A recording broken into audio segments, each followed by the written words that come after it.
Malaysia की पहली पसंद बना भारत का तेजस। चीन रूस के विमानों को पछाड़ कर बना नंबर 1। गिलगित बाल्टिस्तान को बेचकर पाकिस्तान को मिलेगा 19,000 करोड़ का लोन। भारत के लिए होगी मुश्किल। दोस्तों, भारत का हल्का लड़ाकू विमान तेजस मलेशिया की पहली पसंद बनकर उभरा है। मलेशिया अपने पुराने लड़ाकू विमान के बेड़े को बदलने पर विचार कर रहा है। जानकारी के मुताबिक मलेशिया अपने जहाजी बेड़े में तेजस विमान को शामिल करने जा रहा है। इसके लिए भारत के तेजस ने चीन, रूस, दक्षिण कोरिया के लड़ाकू विमान को पीछे छोड़ा है। तेजस विमान की खरीद को लेकर दोनों देशों के बीच वार्ता हो रही है। हिंदुस्तान एरोनॉटिक्स लिमिटेड के अध्यक्ष और प्रबंध निर्देशक आर माधवन ने रविवार को एक इंटरव्यू में बताया, भारत के लड़ाकू विमान तेजस से चीन के JF-17 विमान, दक्षिण कोरिया के FA-50 और रूस के MiG-35 के साथ साथ Yak-130 को पीछे छोड़कर पहली पोजीशन हासिल की है। मलेशिया ने भारतीय विमान को पसंद किया है। मलेशिया के फाइटर जेट प्रोग्राम के लिए भारत में बने स्वदेशी हल्के लड़ाकू विमान तेजस को चुना गया है। भारत और मलेशिया के बीच इस फाइटर जेट की डील को लेकर बातचीत चल रही है। जानकारी के मुताबिक बहुत जल्द इस डील के पूरा होने की उम्मीद है। LCA तेजस की डील में भारत मलेशिया को MRO यानी कि मेंटेनेंस, रिपेयर और ओवरऑल का भी ऑफर दे रहा है। यानी मलेशिया में ही एक फैसिलिटी बनाई जाएगी जहां भारतीय इंजीनियर्स तेजस समेत रूसी सुखोई Su-30 फाइटर जेट की मरम्मत भी करेंगे। तेजस लड़ाकू विमान बनाने वाली कंपनी हिंदुस्तान एरोनॉटिक्स लिमिटेड के चेयरमैन और मैनेजिंग डायरेक्टर आर माधवन ने कहा कि मैं इस बात को लेकर बेहद खुश हूं और आत्मविश्वास से भरा हुआ हूं कि हम ये डील करने जा रहे हैं। हमारा तेजस अपने प्रतियोगी से कई मामलों में बेहतर है। उन्होंने कहा कि भले ही चीन का JF-17 फाइटर जेट सस्ता है, लेकिन वह तेजस Mk-1A वेरिएंट के मुकाबले कहीं भी नहीं ठहरता है। हमारा तेजस कोरिया और चीन के फाइटर जेट से कई गुना बेहतर, तेज, घातक और आधुनिक है। माधवन ने इस सौदे के बारे में कहा, हकीकत में भारत अकेला ऐसा देश है जिसने उनकी जरूरत की हर चीज को कवर किया है। इनके साथ ही हमने उनकी बजट आवश्यकताओं को भी ध्यान में रखा है। उन्होंने कहा कि कोई भी उन्हें इतनी तेजी से अपग्रेड की पेशकश नहीं करेगा जितना हम पेशकश करेंगे। उनके पास तेजस मार्क 2 में एक विकल्प उपलब्ध होगा और वो AMCA के बारे में भी सोच सकते हैं। आर माधवन ने इसके साथ ही एक और जानकारी देते हुए कहा, अगले साल से भारतीय वायुसेना की ताकत में और इजाफा होने वाला है। अगले साल से देश में multi role combat fighter jet Tejas mark 2 बनना शुरू हो जाएगा। इसके बाद इसके हाई स्पीड ट्रायल्स होंगे। उन्होंने कहा कि साल 2025 तक हिंदुस्तान एरोनॉटिक्स लिमिटेड तेजस मार्क 2 का उत्पादन शुरू कर देगा। तेजस के इस अपग्रेड वर्जन में अधिक ईंधन, अधिक रेंज, अधिक वजन उठाने की क्षमता, अधिक इंजन पावर और superior net centric warfare system होगा। अधिक वजन और रेंज की वजह से ये मार्क 1A से बेहतर साबित होगा।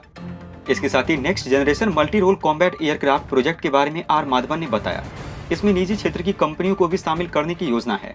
भारत 5वीं पीढ़ी की मध्यम वजन वाले डीप पेनिट्रेशन फाइटर जेट बना रहा है। इस प्रोजेक्ट में करीब $5 बिलियन का खर्च आएगा। उन्होंने कहा कि 5वीं पीढ़ी के मध्यम वजन वाले डीप पेनिट्रेशन फाइटर जेट का प्रोटोटाइप साल 2026 तक बन जाएगा। इसका उत्पादन साल 2030 में शुरू होगा। इस प्रोजेक्ट में फिलहाल रक्षा अनुसंधान एवं विकास संगठन यानी कि DRDO काम कर रहा है। जब एक बार उनकी तरफ से चीजें अंतिम रूप ले लेंगे, तब हिंदुस्तान एरोनॉटिक्स लिमिटेड उस पर काम करना शुरू करेगा। दोस्तों, भारत का पड़ोसी देश पाकिस्तान दिवालिया होने के कगार पर खड़ा है। कई रिपोर्ट में लगातार ये दावे किए जा रहे हैं कि अगर फौरन कुछ ठोस कदम नहीं उठाए गए तो पाकिस्तान की हालत श्रीलंका जैसी हो सकती है। ऐसे में अपनी हालत सुधारने के लिए पाकिस्तान गिलगिट और बाल्टिस्तान इलाकों को चीन के हवाले करने जा रहा है। अपनी माली हालत को सुधारने के लिए पाकिस्तान ने इसकी तैयारी कर ली है। इसके बदले उसे चीन से 19,000 करोड़ का नया कर्ज हासिल होने वाला है। चाइना टाइम्स की रिपोर्ट के मुताबिक पाकिस्तान को चीन से 19,000 करोड़ रुपए का नया कर्ज मिलने जा रहा है। इसके बदले उसे गिलगिट और बाल्टिस्तान इलाकों को चीन को सौंपने होंगे। आपको बता दें कि गिलगिट और बाल्टिस्तान पाकिस्तान के कब्जे वाले कश्मीर का इलाका है, जिस पर लंबे समय से भारत अपना दावा जताता रहा है। पाकिस्तान का विदेशी मुद्रा भंडार लगभग खत्म होने के कगार पर है। अंतर्राष्ट्रीय मुद्रा कोष और विश्व बैंक से भी पाकिस्तान को 19,000 करोड़ रुपए की मदद मिलने की अब कोई उम्मीद नहीं रह गई है। ऐसे में अब पाकिस्तान अपनी सरकारी संपत्ति और इलाकों को गिरवी कर रखा है। पाकिस्तान ने गिलगिट, बाल्टिस्तान और POK में 52 कानूनों को अपने हाथ में ले लिया है। इसके मुताबिक सरकार को वहां की भूमि को किसी भी देश को लीज पर सौंपने का अधिकार मिल गया है। इसके पहले 2018 में पाकिस्तान सरकार ने गिलगिट और POK को और अधिकार देने का ऐलान किया था। गिलगिट बाल्टिस्तान कश्मीर का सबसे उत्तरी भाग है जो चीन की सीमा को छूता है। इस क्षेत्र पर आजादी के बाद से ही पाकिस्तान का अवैध कब्जा है। विश्लेषक का मानना है कि अगर पाकिस्तान गिलगिट बाल्टिस्तान क्षेत्र को चीन को सौंपता है तो ये ड्रैगन के लिए वरदान साबित होगा। रिपोर्ट्स बताती है कि इन इलाकों को चीन के हवाले करने के बाद मिली रकम से पाकिस्तान मौजूदा आर्थिक संकट से निपट सकता है। हालांकि इससे स्थानीय लोगों का गुस्सा सरकार को झेलना पड़ सकता है। आपको बता दें कि गिलगिट बाल्टिस्तान की आजादी लगातार घट रही है क्योंकि यहाँ के लोग पलायन करने को मजबूर हैं। एक रिपोर्ट बताती है पाकिस्तान में होने वाली आत्महत्याओं से 9% गिलगिट बाल्टिस्तान में होती है। गिलगित बाल्टिस्तान में औसतन 2 घंटे बिजली मिलती है, क्योंकि ये पाकिस्तान की राष्ट्रीय ग्रिड का हिस्सा नहीं है। इसके साथ ही गिलगित बाल्टिस्तान का जल, विद्युत या अन्य संसाधनों पर कोई नियंत्रण नहीं है। पाकिस्तान को मिले इतने भारी भरकम लोन के बदले चीन गिलगित बाल्टिस्तान के हुंजा इलाके में नियोबियम की बड़े पैमाने पर खुदाई कर रहा है। हुंजा में मनिक मोती और कोयले के 120 लाख मीट्रिक टन के भंडार हैं। चीन को हुंजा में बड़ी जमीन लीज पर मिली हुई है। हाल ही में यहाँ के स्थानीय लोगों ने चीन को लीज जारी किए जाने के विरोध में भारी प्रदर्शन भी किया था। दोस्तों, रूस ने पूरे डॉनबास इलाके को यूक्रेन से आजाद करा लेने का ऐलान कर दिया है। रूस के रक्षा मंत्री डॉनबास को आजाद करा लेने की जानकारी राष्ट्रपति पुतिन को दी, फिर नेशनल टीवी पर इसका ऐलान किया।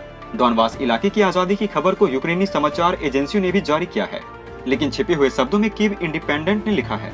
रूस और यूक्रेनी फौजें दोनों ही डॉनबास के आखिरी शहर लुहांस्क ओब्लास्ट पर कब्जे का दावा कर रही है। रूसी मीडिया का कहना है 2014 से यूक्रेन के अवैध कब्जे में चल रहा डॉनबास अब पूरी तरीके से आजाद हो चुका है। यूक्रेन पर रूस के बढ़ते दबाव के बीच यूरोपियन यूनियन ने यूक्रेन को MiG-29 डोनेट करने का ऐलान किया है। इसके अलावा जर्मनी ने भी यूक्रेन की सुरक्षा का वादा किया है।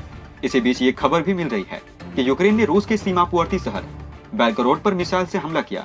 रिहायशी इलाकों पर किए गए बैलिस्टिक मिसाइल हमले में रूस के 4 नागरिक मारे गए हैं और दर्जन घायल हो गए हैं। रूसी रक्षा मंत्रालय ने बताया, इस मिसाइल के गिरने से पहले यूक्रेन की ओर से दागी गई 3 मिसाइलों को आसमान में ही ध्वस्त कर दिया गया है। बेल्गोरोड के रीजनल गवर्नर ने बताया, एक अपार्टमेंट की 11 इमारत सहित 39 छोटे घरों को इन मिसाइल से नुकसान हुआ है। यूक्रेन के मिसाइल हमले में 4 लोग मारे गए हैं। उन्होंने कहा कि इन 4 लोगों में से 3 यूक्रेनी मूल के हैं। बेल्गोरोड यूक्रेनी सीमा से मात्र 40 किलोमीटर दूर है। यूक्रेन पहले भी बेल्गोरोड की ऑयल रिफाइनरी पर हमला कर चुका है। रूसी डिफेंस मिनिस्ट्री के जनरल इगोर ने कहा कि इससे पहले यूक्रेनी फोर्सेस ने रूस के एक और सीमावर्ती शहर कुर्स्क पर बमबारी के लिए बम और मिसाइल से लैस 2 ड्रोन भेजे थे, जिन्हें रूसी फौज ने शहरी सीमा से दूर ही मार गिराया।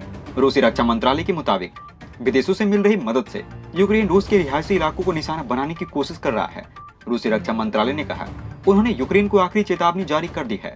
कहा गया कि अगर सीमावर्ती रूसी गाँव और शहरों पर बमबारी की गई तो रूस यूक्रेन की राजधानी कीव सहित सभी रणनीतिक शहरों पर भीषण बमबारी करेगा। दोस्तों, आज के वीडियो में बस इतना है। तब तक के लिए धन्यवाद। दोस्तों, अंत में हम आपसे एक महत्वपूर्ण जानकारी साझा करने जा रहे हैं। नीचे डिस्क्रिप्शन में दिए गए लिंक पर जाकर आप इंडियन आर्मी मर्चेंडाइज खरीदकर सपोर्ट कीजिए और पूरे देश का हौसला बढ़ा दीजिए। जाने से पहले वीडियो को लाइक और शेयर करें तथा चैनल को सब्सक्राइब करना न भूलें।